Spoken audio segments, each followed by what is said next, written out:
Doctor Ali Riaz, doctor Asif Nazrul, সব ডক্টরদের স্বপ্ন যেন ভেঙে খান খান করে দিল বিএনপি। তার কারণ আপনারা নিশ্চয়ই এর মধ্যে জেনেছেন,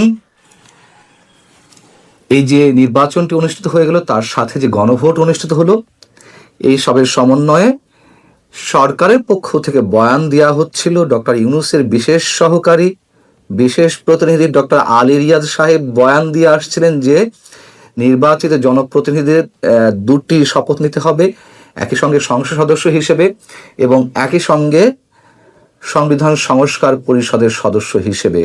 কিন্তু বিএনপি যে সকাল 11:15টার দিকে সংসদ সদস্য হিসেবে তাদের নির্বাচিত প্রতিনিধিদের শপথ নিয়ে আলো, তার আগে সালাউদ্দিন আহমেদ স্পষ্টভাবে ওই শপথ অনুষ্ঠান কক্ষে জানিয়ে দিলেন যে বিএনপির নির্বাচিত প্রতিনিধিরা এখনই সংবিধান সংস্কার পরিষদের সদস্য হিসেবে শপথ নেবে না। একেবারে মোক্ষম জবাব, সুযোগ বুঝে। এবং তার ব্যাখ্যাও তিনি দিয়েছেন অত্যন্ত যৌক্তিকভাবে সংবিধানের আলোকেই। কোত্থেকে কোন ডক্টর আলী রিয়াজরা যুক্তরাষ্ট্রের প্রতিনিধি হিসেবে, ডিপ স্টেটের প্রতিনিধি হিসেবে, বহুজাতিক কোম্পানির লবিস্ট হিসেবে উড়ে এসে জুড়ে বসে তারা বড় বড় বয়ান ছাড়ছিলেন, সংবিধানের ব্যাখ্যা দিচ্ছিলেন। তারা যা গিলাবে মানুষ তো তা গিলবে না।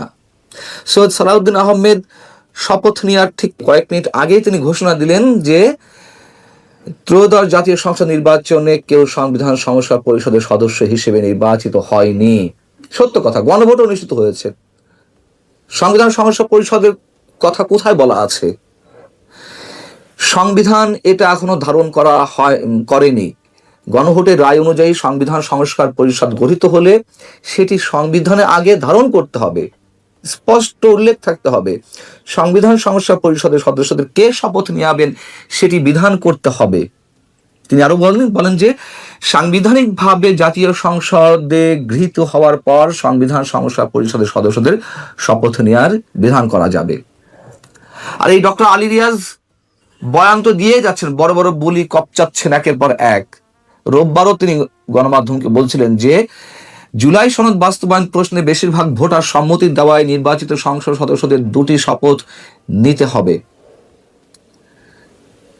শপথ নিতে হবে এটা কেন? গণভোট হয়েছে। গণভোটের আবার কি গণপরিষদের সদস্য হিসেবে নির্বাচিত হয়েছে নাকি? এটা তো গণভোট হয়েছে। তিনি কি বলছেন? জুলাই জাতীয় সনদ বাস্তবায়ন সংবিধান সংস্কার আদেশ 2025-এ এটা সুস্পষ্টভাবে বলা হয়েছিল যে এই যে জাতীয় সংসদে নির্বাচিত সদস্যদের দ্বারাই সংবিধান সংস্কার পরিষদ গঠিত হবে এবং জাতীয় সংসদে নির্বাচিত সদস্যরা দুটো শপথ গ্রহণ করবেন। একটি হচ্ছে সংসদ সদস্য হিসেবে, আরেকটি হচ্ছে সংবিধান সংস্কার পরিষদের সদস্য হিসেবে। এটা জুলাই জাতীয় সনদে বলা ছিল। জুলাই জাতীয় সনদ কি সংবিধান হয়ে গেছে নাকি? ফাজলামো শুরু করা হচ্ছে নাকি? যা বলবে মানুষ তাই গিলবে? কি ষড়যন্ত্র ছিল তাদের? এখন প্রশ্ন আসতে পারে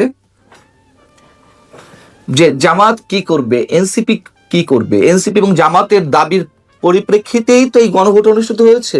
এনসিপি এবং জামাতের ব্লুপ্রিন্ট হিসেবেই তো এই নির্বাচিত এমপিদের সংবিধান সংস্কার পরিষদের সদস্য হিসেবে শপথ নেওয়ার একটা আয়োজন চলছিল। এবং যে গুঞ্জনটি চলছিল, যদি সংবিধান সংস্কার পরিষদ গঠিত হয়, এই সংবিধান সংস্কারের জন্য কথিত এই যে জুলাই সনদ, সেটির আলোকে 6 মাস বা 8 মাস লাগবে। 180 কর্মদিবস মানে 8 মাস পড়ে যায়। সেই পর্যন্ত ডক্টর ইউনূস কন্টিনিউ করতে পারে তার ক্ষমতা, বা এই সরকার তার কাজ চালিয়ে যেতে পারে। যদিও সরকারের পক্ষ থেকে বলা হয়েছে যে না, এমন কোনো পরিকল্পনা নেই। আরে যাই থাকুক না কেন, ডক্টর ইউনূসকে 1 সেকেন্ডের জন্য বিশ্বাস করা যায় না, 1 সেকেন্ডের জন্য। এবং তেমন একটা ষড়যন্ত্রের মুখে পড়তেও পারত। সেই সুযোগ এখনো তাদের ছিল সরকারের। বিএনপি সেটা সুযোগ বুঝে ঠিকই কোপ মেরে দিয়েছে। ধন্যবাদ বিএনপিকে, স্যালুট। বিএনপি অনেক ধৈর্যের সঙ্গে এই পর্যন্ত এসেছে এবং আমি নিজেই বলছিলাম, বারবার বলছিলাম বিএনপি ফাঁদে পা দিতে যাচ্ছে কিনা। অবশ্যই ফাঁদে ফেলার চেষ্টা করা হচ্ছিল। বিএনপি মাথা ঠান্ডা করে অনেক রিস্ক নিয়ে, আমি বলবো যে ঝুঁকি তাদের ছিল না তা নয়, অনেক ঝুঁকি মাথায় নিয়ে তারা এই পর্যন্ত এসেছে এবং সেই ঝুঁকির জায়গা থেকে, সন্দেহের জায়গা থেকেই আমরা বারবার এই নির্বাচন নিয়ে সন্দেহ পোষণ করছিলাম। নির্বাচন আদৌ হবে কিনা, নির্বাচন হলে সেটা সুষ্ঠু হবে কিনা, নিরপেক্ষ হবে কিনা, মেটিকুলাস কোনো ডিজাইন অ্যাপ্লাই করা হবে কিনা। শেষমেশ সেনাবাহিনী সহ বিভিন্ন পক্ষের সহযোগিতায় হয়েছে, কম্পারেটিভলি গ্রহণযোগ্য নির্বাচন হয়েছে। এখন জামাত এনসিপি কি করবে? 2/3 সংসদ সদস্য তো বিএনপি রয়েছে, অধিবেশন চালানোর জন্য যে কুরামের প্রয়োজন হয় তা তো তাদের যথেষ্ট পরিমাণ রয়েছে। তারা এখন যদি শপথ না নেয়, সংসদ বয়কট করে, তাতে কিচ্ছু হবে না বিএনপি। তারা রাগ করতে পারে, গোসা করতে পারে, এই রাগ ক্ষোভ গোসার জায়গা থেকে তারা শপথ নাও নিতে পারে। কথা বলছি, না নিলে কি হবে? নির্দিষ্ট সময়ের মধ্যে শপথ না নিলে সংশ্লিষ্ট আসনগুলো শূন্য ঘোষণা হবে, সেখানে উপনির্বাচন অনুষ্ঠিত হবে, সেখানে আবার বিএনপির ক্যান্ডিডেটটা দাঁড়াবে তো। এমনও তো আওয়ামী লীগের লোকজন দাঁড়াচ্ছে, আওয়ামী লীগের প্রার্থীরা সেখানে চলে এলো সংসদ সদস্য হিসেবে নির্বাচিত হয়ে। অতএব আমরা এত দিন বলে আসছিলাম যে বিএনপি কোনো চিপায় পড়তে যাচ্ছে কিনা, এখন চিপায় পড়ে গেছে জামায়াতে ইসলামী, NCP, doctor আলিরাজ, doctor Yunus, doctor Asif Nazrullah. ফাজলামোর একটা সীমা আছে। তারা যা করেছে এই 18 মাস ধরে, এবং এই উপদেষ্টা পরিষদের অধিকাংশ সদস্যই মার্কিন বিভিন্ন বহুজাতিক কোম্পানির লবিস্ট হিসেবে কাজ করেছে। এই যে বিএনপি যে বক্তব্য আজকে দেয়া হলো, এটি যে তারা হঠাৎ করে দিয়েছে সুযোগ বুঝে, তা কিন্তু নয়। তারা গত 2 দিন ধরে বলে আসছিল, এমনকি গত রোববার বিভিন্ন গণমাধ্যমে জানিয়েছে সালাউদ্দিন আহমেদ, এবং বিভিন্ন সূত্র থেকে আমরা শুনতে পাচ্ছিলাম যে তারা বলছে বিদ্যমান সংবিধানে যা আছে সেটা অনুসরণ করাই যৌক্তিক হবে। বিদ্যমান সংবিধানে শুধু সংসদ সদস্যদের শপথের কথা বলা আছে, সংবিধান সংস্কার পরিষদ এ ধরনের কিছু নেই। মানে এই টাইপের যদি সংবিধানে কখনো এটি ধারণ করা হয়, তখন এরকমের শপথের বিষয়টি আসবে। এমনকি নির্বাচন কমিশন যেই নির্বাচন পরিচালনা করেছে, তারা তো সব সময়ের জন্য দিক নির্দেশনা দিয়েছে সংসদ সদস্য হিসেবে। কোথাও তাদের ঘোষণায়, কোনো নির্দেশনায় সংবিধান সংস্কার পরিষদের কথা বলা নেই। সংবিধান সংস্কার পরিষদের সদস্যদের বিষয়ে বলা নেই, কে তাদেরকে শপথ পড়াবে এ বিষয়ে কোনো কিছুই বলা নেই।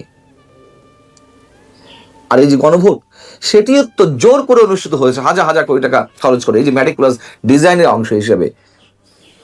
এই যে গণভোট অনুষ্ঠিত হয়েছে, সেটিও তো বিতর্কের মধ্যে অনুষ্ঠিত হয়েছে। গণভোটে ভোট পড়েছে 60.26%, যেখানে সংসদ নির্বাচনে ভোট পড়েছে 59.44%। আরে মানুষ বোঝেই না গণভোটের প্রশ্নগুলো কি, সেখানে মানুষ আরো বেশি করে ভোট দিল। কি আশ্চর্য ব্যাপার! মানে এই যে ডিজাইন অ্যাপ্লাই করতে গিয়ে যে ধরা পড়ে যায়, চোর চুরি করে প্রমাণ রেখে, কথা আছে না, এখানে সেটি প্রমাণিত হয়েছে। বরং মানুষ ভোট দেয় মার্কা চিনে, মানুষের চেহারা দেখে বা পরিচিত জনদের নাম দেখে। এই তো সংসদ নির্বাচন তো এইভাবেই ভোটগুলো হয়, সাধারণ মানুষ এভাবেই ভোট দেন। আর গণভোটের যে প্রশ্ন, সেই প্রশ্ন চারটির মধ্যে সংবিধান সংস্কার সংক্রান্ত 48টি প্রশ্ন জড়িয়ে রয়েছে। তার সবকটির জবাব হ্যাঁ কিংবা নাতে দিতে হয়েছে। দেশের 18 কোটি মানুষ এত বোদ্ধা হয়ে গেলেন, আমরা সবাই এত বোদ্ধা হয়ে গেলাম, আমি তো নিজেই ভালো করে বুঝি না, অনেস্টলি স্পিকিং, যে কি কি রয়েছে এর মধ্যে।